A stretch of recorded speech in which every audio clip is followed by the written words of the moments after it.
We have some updated news about South Sudanese comedian Amath Jok, whose case has become a symbol of the country's broader fight over speech and state power. Jok has been a familiar name online for her sharp commentary and satire about South Sudanese politics.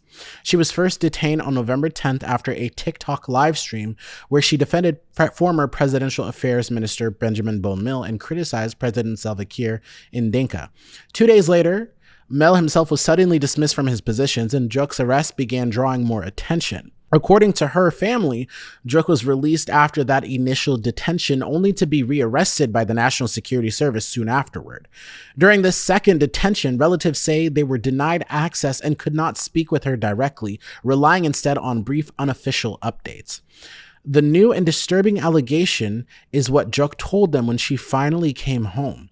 Her family said she described being beaten repeatedly while in NSS custody and said she miscarried a 3-month pregnancy as a result of the abuse.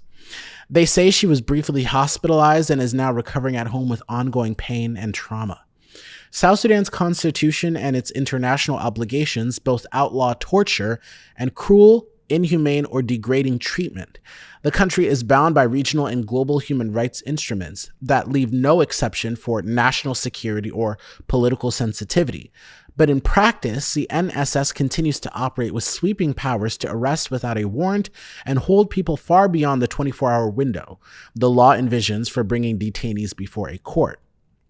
In Jok's case, the NSS has not publicly commented on the allegations. Her family is calling for an independent investigation and for those responsible to be held to account.